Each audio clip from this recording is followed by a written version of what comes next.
বাঁধ ভেঙে বন্যার জলে ভেসে গিয়েছিল পূর্ব মেদিনীপুর জেলার পাঁশকুড়া জঁদরা এলাকা। আর তাতেই সমস্যার সম্মুখীন হতে হয় স্কুল পড়ুয়াদের।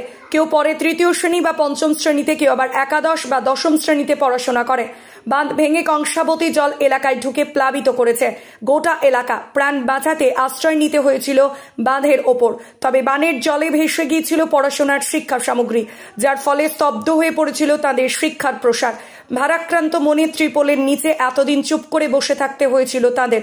এলাকা থেকে জল নামলেও ভাসিয়ে নিয়ে গিয়েছে পড়ার সামগ্রী, বই, খাতা, পেন, পেন্সিল। শূন্য হাতে ভারাক্রান্ত মনে বসে থাকতে হয়েছে স্কুল পড়ুয়াদের। কে দেবে বই, কে বা পড়ার সামগ্রী দিয়ে সাহায্য করবে তাদের? চোখে মুখে ছিল একরাশ হতাশা, কিন্তু হঠাৎ করেই তাদের মুখে ফুটে ওঠে আনন্দের হাসি। নতুন করে আবার পড়াশোনার স্বপ্ন দেখতে শুরু করেছে তারা। কারণ যে পুলিশ কাকুকে স্কুল পড়ুয়ারা ভয় করে, সেই পুলিশ কাকুই যেন তাদের অভিভাবকের দায়িত্ব পালন করলো। পাঁশকুড়া পৌরসভা এলাকার 18 নম্বর ওয়ার্ডের বানভাসী স্কুল পড়ুয়াদের হাতে শিক্ষা সামগ্রী তুলে দিয়ে তাদের মুখে হাসি ফোটালো জেলা পুলিশ প্রশাসন। ছোট ছোট শিশুরা প্রশাসনের হাত থেকে শিক্ষা সামগ্রী পেয়ে বেজায় খুশি তারা। Bureau report, RK news.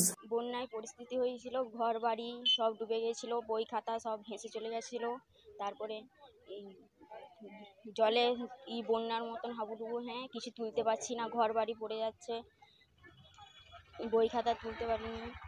এই নিয়ে তারপর পড়াশোনার খুব হয়েছে, ক্ষতি হয়েছে। বই খাতা নাই বলে এখন পড়াশোনা হচ্ছে না। মাধ্যমিক আছে সামনে, মাধ্যমিক জন্য প্রচুর টেনশন করতেছে, কি হবে না হবে।